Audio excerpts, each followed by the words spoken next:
Well, first of all, I want to congratulate Clemson on a terrific year. I mean, we all go through this, how difficult it is to play your last game, and obviously they have an outstanding team. And, unfortunately, it's just one team that ends up winning the last game of the year. But awfully proud of our players. The atmosphere this weekend was incredible. As everybody knows, I spent 9 years here, and I can't remember the electricity and the energy that was in the stadium the last 2 days. So fortunate to move on, and looking forward to playing next Saturday. All right, questions, please, in the audience? Raise your hand. We'll go in the back first. Beth Holt from Fox Carolina here in Greenville. Kevin, a lot of emotion out there, a really long game. Just your reaction to so many ejections, so much emotion, so much involvement and conversation with the umpires out there.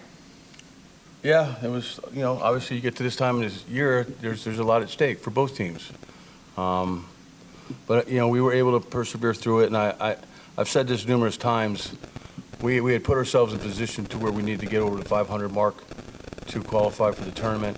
And honestly, the last month of the year, we've been playing pretty much playoff baseball. Every game mattered. Every Tuesday game mattered, the midweek, and then we had to finish it off at Georgia. Went 2 out of 3 there, and had to go on the road against, like I said yesterday, an outstanding Oklahoma State team, which is a really tough place to play, and obviously this is a tough place to play. So, but I think us going through those struggles and having every game matter the last 2 or 3 weeks of the year, probably helped toughen us up a little bit.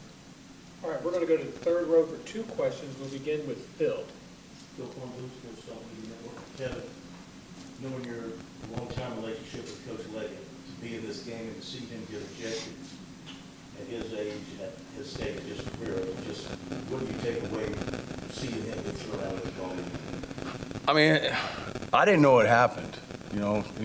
Obviously the leadoff hitter hit the home run, and next thing I went back and I looked at the lineup card, to see who we had coming up, and and that type of thing. But I didn't know what happened. But obviously, it's unfortunate. I mean, he's a legend, Hall of Famer.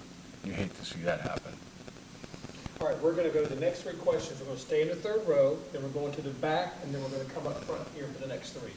Go ahead, sir. Kevin, Cole Rising with Fan Upstate. Your year's coaching, what's the message now that you can take from this year, winning 13 games in conference, but still being able to come out and punch your ticket from on? Well, I think the players will tell you. I mean, we never lost faith in our team. I just think we just weren't very consistent. But there was a reason for it, and our pitching was just really young, and they just kind of hung in there and kept getting better and better. But at some point, when you do get into the tournament, everybody starts with a clean slate, and I think that's the message. Get in, and everybody's got the same record. So just stay the course and try to keep getting better and better. And we've had probably 2 or 3 freshman arms that have really improved throughout the year, which helped, obviously helped us get to this point. All right, let's go to the back of the room. Jack Meyer, ESPN Gainesville. Michael, obviously you've proven yourself as a clutch player throughout your tenure at Florida. You had the catch against TCU last year.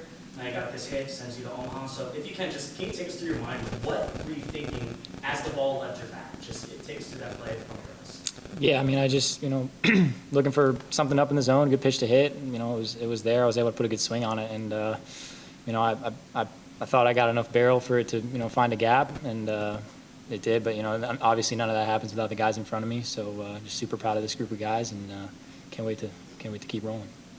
All right, let's go up here to the next question, then we'll go to row 2 and then row 3.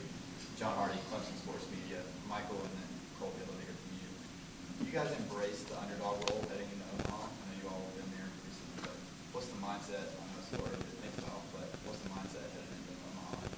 Yeah, I mean, obviously our backs have been up against the wall for what feels like majority of the year. So I think we're battle tested, and we're ready to go, and whatever is thrown our way, I think we're going to be prepared and ready to rock. All right, we're going to go to the second row and then the third row, and I think we also have another one on the third row. That's your next 3. Coach Trevor Rose, CUTigers.com. You've seen a lot more baseball than I have, but just wondering what was going through your mind when you saw Kenny Rowland make that catch in center. I was floored, honestly. I mean, that's one of the best catches I've ever seen, honestly. And he ran in the wall. I mean, I knew he was a really good player, but like I said, I'm not quite sure I've seen a play like that in that situation. And I was astounded, I mean, honestly. So hats off to him. He made one heck of a play for sure. All right, we're going to do the third row here, and then back up front here. Sonny G. for Renner, 24/7 Sports. What can you say just about the production you've gotten out of the bottom of the lineup these last couple of weeks, especially in the postseason? Yeah, I mean, in order to have a good offense, you have to have production up and down, right? So, you know, and we've had years where, you know, we've been maybe a little light at the bottom half of your order, 7, 8, 9, and you almost feel like, you know, you're playing offense for 6 or 7 innings rather than all 9. So that's the goal, is to have length in your lineup so you have an opportunity to score every inning. So obviously Michael's been swinging about as good as anybody we've had over the last few weeks, and and he's done a really good job of turning the lineup over. You know, and for us to get back up to the top of Cade. Also a reminder, we do also have Colby with us as well. We're going to go to the third row, and then we're going to actually go in the back because he's now declining opportunity. So we'll go to the third row.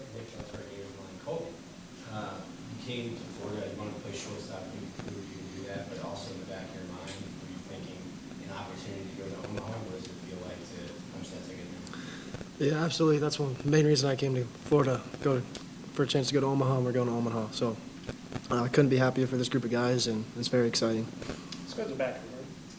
Colby just coming in from Alabama. Things got off to a little bit of a rocky start for the team, but you guys just kept pushing on, and obviously now you're here and heading over to Omaha. So just how would you say, as a newcomer to this team, how would you say the culture has adjusted and changed as the season has gone on to the point where now you're one of the last 8 teams there?